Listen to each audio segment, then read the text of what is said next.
Chapter 10 Shadows. Next day, the picture of Mr. Popper and Captain Cook appeared in the Stillwater Morning Chronicle, with a paragraph about the house painter who had received a penguin by air express from Admiral Drake in the faraway Antarctic. Then the Associated Press picked up the story, and a week later, the photograph, in rotogravure, could be seen in the Sunday edition of the most important newspapers in all the large cities in the country. Naturally, the Poppers all felt very proud and happy. Captain Cook was not happy, however. He had suddenly ceased his gay exploring little walks around the house, and would sit most of the day, sulking, in the refrigerator. Mrs. Popper had removed all the stranger objects, leaving only the marbles and checkers, so that Captain Cook now had a nice, orderly little rookery. "He won't play with us any more," said Bill. "I tried to get some of my marbles from him, and he tried to bite me." "Naughty Captain Cook," said Jenny. "Better leave him alone, children," said Mrs. Popper. "He feels mopey, I guess." But it was soon clear that it was something worse than mopiness that ailed Captain Cook. All day he would sit with his little white circled eyes, staring out sadly from the refrigerator. His coat had lost his lovely glossy look. His round little stomach grew flatter every day. He would turn away now when Mrs. Popper would offer him some canned shrimps. One evening she took his temperature. It was 104 degrees.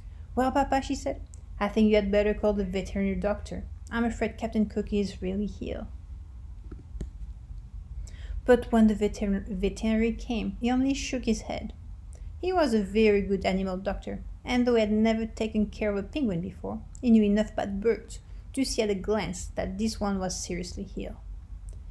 I will leave you some pills. Give him one every hour. Then you can try feeding him on Sherby and wrapping him in ice packs. But I cannot give you any encouragement because I am afraid it is a hopeless case.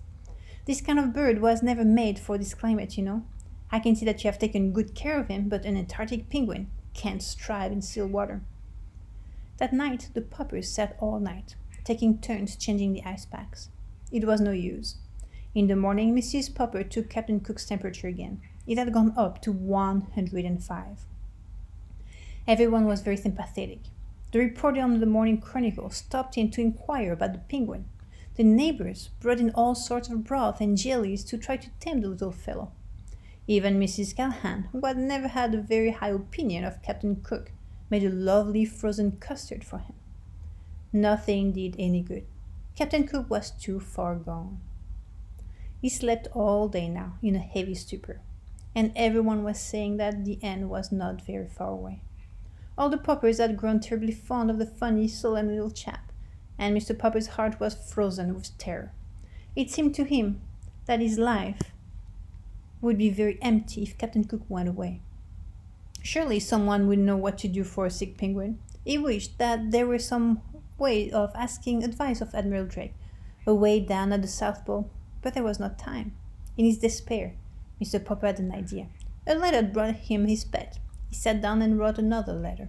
It was addressed to Dr. Smith, the curator of the great aquarium in Mammoth City, the largest in the world. Surely if anyone anywhere had any idea what could cure a dying penguin, this man would. 2 days later, there was an answer from the curator. "Unfortunately," he wrote, "it is not easy to cure a sick penguin. Perhaps you do not know that we too have in our aquarium at Mammoth City a penguin from the Antarctic. It is failing rapidly, in spite of everything we have done for it. I have wondered lately whether it is not suffering from loneliness. Perhaps that is what ails your Captain Cook. I am therefore shipping you, under separate cover, our penguin. You may keep her. There is just a chance that the birds may get on better together." And that is how Greta came to live at 432 Proudfoot Avenue.